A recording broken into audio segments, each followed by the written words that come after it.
नमस्कार, आप देखना शुरू कर चुके हैं प्रदेश तक और मैं हूं आपके साथ रीना। मध्य प्रदेश विधानसभा चुनाव में अब बस चंद दिनों का ही समय बचा हुआ है।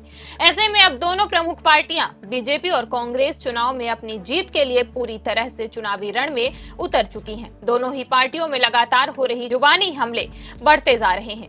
इसी कड़ी में अब कांग्रेस नेत्री प्रियंका गांधी और मुख्यमंत्री शिवराज सिंह चौहान ने एक दूसरे पर हमला किया है। कांग्रेस महासचिव प्रियंका गांधी ने इंदौर के पास सांवेर में जनसभा को संबोधित किया, जहां उन्होंने रामायण का सहारा लेते हुए बीजेपी पर जमकर हल्ला बोला है।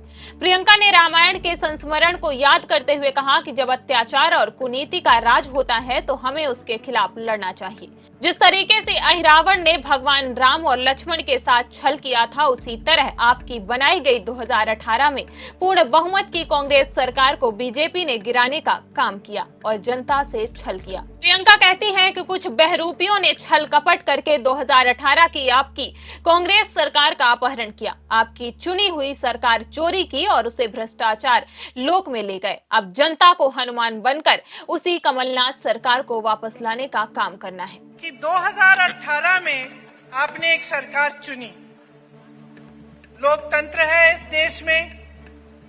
जो सरकार आपने चुनी वो आप ही की बनाई हुई सरकार थी और जिस तरह से अहिरावण ने भगवान राम और भगवान लक्ष्मण के साथ छल किया, उस तरह से आपके साथ भी छल हुआ। कुछ बहुरूपियों ने छल कपट करके आपकी सरकार का अपहरण किया। उधर दूसरी तरफ शिवराज सिंह चौहान ने बड़वानी जिले में चुनावी सभा को संबोधित करते हुए कहा कि कांग्रेस अध्यक्ष मल्लिकार्जुन खड़गे ने बीजेपी को 5 पांडव कहा, जिसका मतलब सीधा है कि उन्होंने मान लिया कि कांग्रेस कौरव है। सीएम आगे कहते हैं कि अब यह लड़ाई पांडव कौरव अर्थात धर्म और अधर्म के बीच हो गई है। पांडव लड़ते न्याय की लड़ाई, अधर्म के खिलाफ लड़ते और कौरव लड़ रहे थे स्वार्थ की लड़ाई। ये स्वार्थ, धर्म अधर्म, न्याय और अन्याय की लड़ाई में बताओ पांडव जीतेंगे कि नहीं जीतेंगे? भारतीय जनता पार्टी जीतेंगी। अच्छा, कांग्रेस में तो एक धृतराष्ट्र थे जो अपने बेटे को राज दिलाने के लिए लड़ रहे थे। कांग्रेस में 2 धृतराष्ट्र है। मध्य प्रदेश में धृतराष्ट्र 2।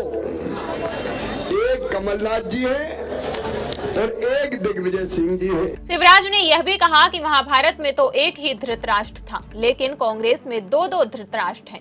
कमलनाथ और दिग्विजय सिंह का नाम लेकर वो कहते हैं कि दोनों को अपने अपने बेटों से मतलब है। अब देखना यह होगा कि इस चुनावी मौसम में नेताओं के एक दूसरे पर और क्या पलटवार देखने को मिलते हैं। फिलहाल इस खबर में बस इतना ही। जल्द फिर मिलेंगे कुछ और खबरों के साथ। देश दुनिया और अपने आसपास की ताजा तरीन वीडियो को देखने के लिए प्रदेश तक को लाइक करें, फॉलो करें, YouTube पर सब्सक्राइब करें और बेल आइकन को दबाना ना भूलें। साथ ही ऐसी ताजा अपडेट के लिए pradesh tak.com पर विजिट करें।